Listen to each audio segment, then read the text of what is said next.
Conclusion. Part 2. Jesus' response. What is the greatest commandment? All through the New Testament, people, but especially the Sadducees and the Pharisees, like to try and trap Jesus by asking him tough questions, all with the purpose of trying to get Jesus to answer wrong or to get him to double back. One of the ways they tried to do this was by asking, what is the greatest commandment?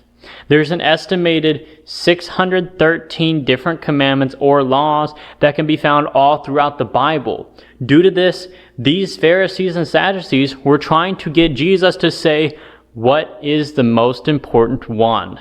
By asking this question here, it is an attempt to get Jesus to solve this dilemma.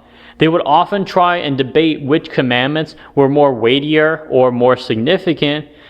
By them asking this question, it is an attempt to figure out which one is actually the most important commandment that can be found.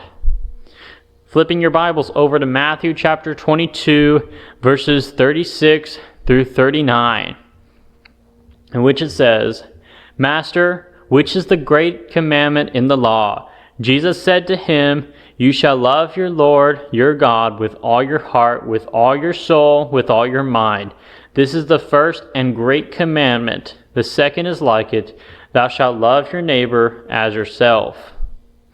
When we start to look into the response that Jesus gave to them in this 37th verse here, it says that Jesus said, or in different translations, it goes as far to say that Jesus declared.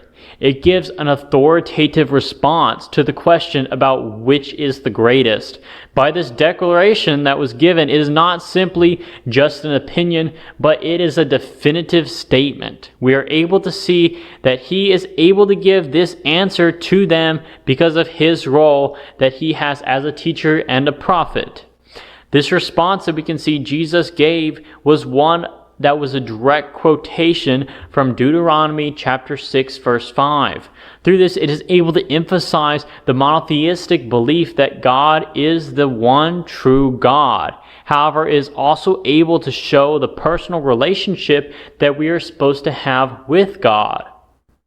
When we look into this verse, it doesn't simply just say that we are supposed to love God, and that's it. Instead, it goes much further than that. It says that we are supposed to be doing it with all your heart. The heart is the center for one's being, encompassing emotions, will, and intellect. The call that we are needing to be doing this with all our heart means that we are needing to be loving God as a priority. And not just that, we are meant to have him above everything else, allowing nothing else to rival or to come between.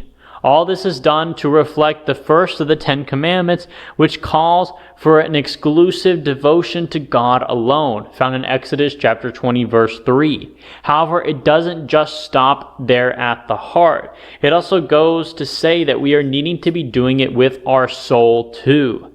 The soul represents the life force or essence of a person. So by loving God with all one's soul, it implies a deep, life-encompassing devotion that affects every aspect of one's existence, which aligns with the call to present one's body as a living sacrifice, holy and pleasing to God, found in Romans chapter 12, verse 1.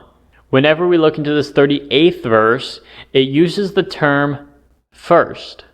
With this one word, it signifies priority and importance. We can see this repeated in other verses like Deuteronomy chapter 6, verses 4 and 5, emphasizing the love for God as foundational. This commandment is not just first in sequence, but is also first in significance, which sets the tone for all of the other commandments. The commandment to love God with all one's heart, soul, and mind is the greatest because it demands a total devotion and encompasses all aspects of human life.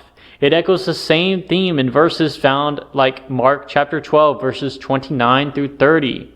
It points to the nature of God as deserving of complete love and worship.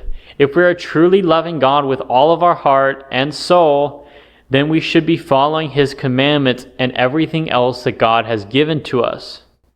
In Luke chapter 10, verses 26 through 27, it says, "He said to them, 'What is written in the law? How do you read it?' And answering he said, 'You shall love the Lord your God with all your heart, with all your soul, with all your strength, with all your mind, and your neighbor as yourself.'"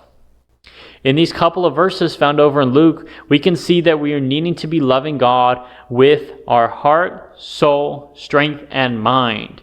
It increases the understanding by adding strength, meaning that physical capabilities and resources indicate that our love for God should be active and tangible.